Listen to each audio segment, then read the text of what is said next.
Okay, so we've got with us here Richard Beasley, drummer with Gary Numan. Right. Been a drummer with Gary Numan for over 20 years, I would say. Yeah, 25 years now. 25 years. Can you remember your first gig? My first gig was Brentwood Leisure Centre on the Dream Corrosion tour for Gary, and I remember it really well because it was very emotional for me because it was my first gig playing for somebody really credible like Gary. So that was the biggest. At that point, it was the biggest gig that I've done. It still is. So yeah.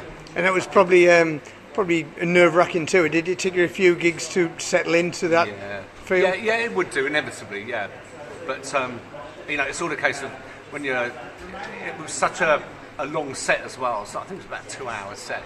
So to learn something like 30 songs and remember them, memorise them was quite something for me at the time. Is it when you were trying to learn things like? So did you sort of did you have a lot of cheat sheets? Did you have to do a lot of shorthand to try and sort of get through that? I used to use cheat sheets originally until I my ability to retain was more acute but yeah, it was just to help me out initially. When I started off. Yeah. So do you want to just talk us through the kit? Kit, right. Okay, this is my little beast that I use on the tour. The main acoustic drums are they're Sonor SQ2 system drums, which are their kind of flagship range. Have been for a few years now. So these are 10, 12, 16 and 18 floor toms there. So the big boys at the back. Okay, 22-inch bass drum. Double kick pedal? Double kick pedal here. I've got another pedal next to me, which is That's interesting. Yeah, it's an electronic pedal. It's a Roland pedal, which brings me on to the electronic side of the kit, which is this here, which is a very successful tool that Roland have produced. Many a drummer are using these. They're fantastic, really versatile, very powerful, and just a pleasure to integrate something like this into the acoustics.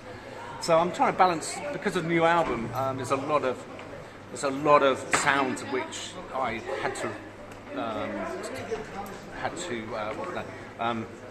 sampled them. Just basically a lot of samples going on, put onto this, and then they're arranged into kit chains, which there's a different kit for each song. So this say would be the first song of the set, which is Ghost Nation, and all I have to do. That regular to me means something that only means something to me, but these are songs which don't when it says regular, these are songs where there's no triggering going on. So keep going through these: Love, Hurt, Bleed, then you've got Better Thorns, Pray, Pain You Serve, Here in the Black, and so on and so forth until you get all the way through. So it's really a case of between songs, all I have to do is just press the plus button to put me onto the next patch. Okay. And then we're well away. So I'll be starting off there again. So that's all set for me to. So what's happening is not only am I triggering sounds which have been sampled from the original sound files for Gary's album itself. They're basically being triggered on these pads, and also the electronic kick pedal at the bottom here. There's also another trigger on the snare drum, so I can layer the acoustic snare with electronics, different whatever I desire to be overlapping. Yeah. So when you play the snare, that could be acts as a trigger, goes through an electronic unit and creates a different sound. Yeah. So going out front, you've got the electronic sound as well as the acoustic sound, so it's kind of doubled up effect, if you like, which could be a really powerful tool to use. And the same thing applies for the kick drum. Any particular song where that occurs? Where what? On this one? Where you use...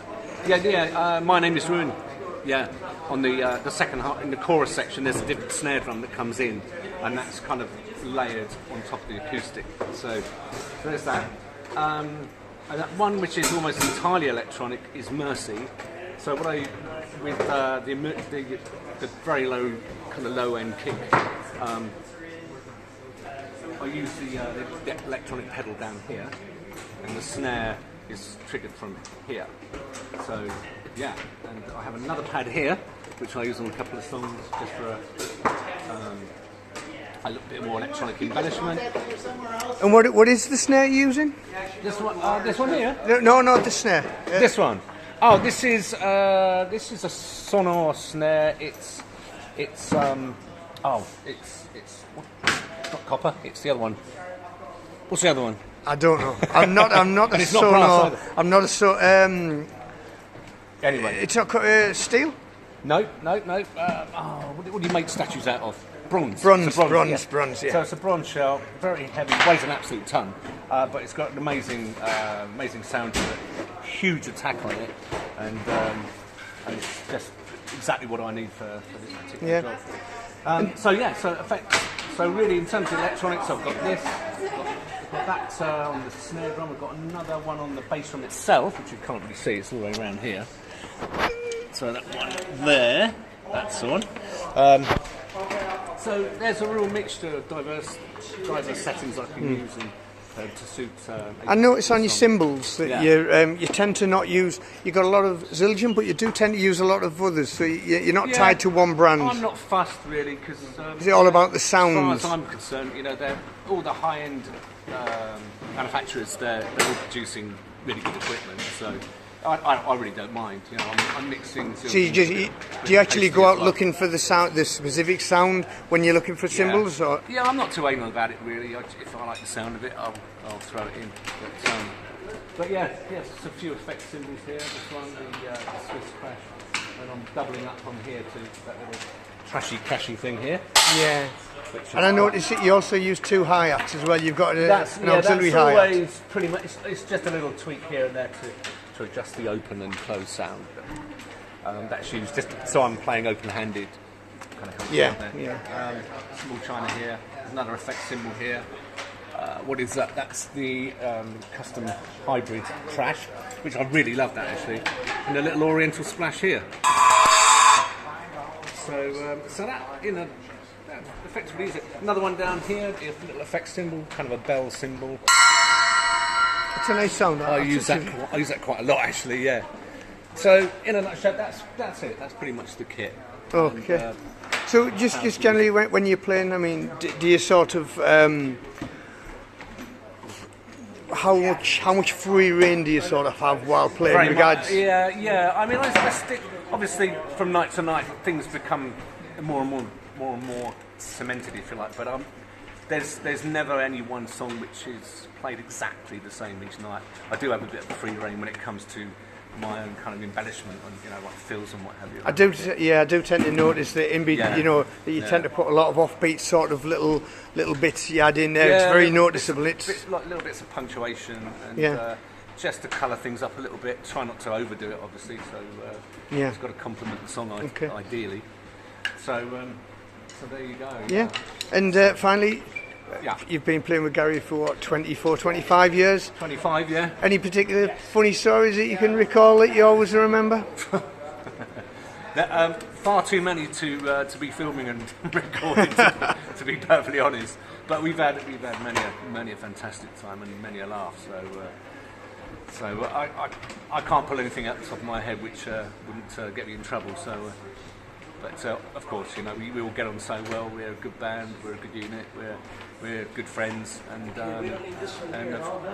we lark about a bit. Maybe not as much as we used to. We're all getting a bit older now, but it's still such a pleasure to be doing it. Brilliant, Richard Beasley. Thank you very much. You're welcome, mate. Cheers. Cheers.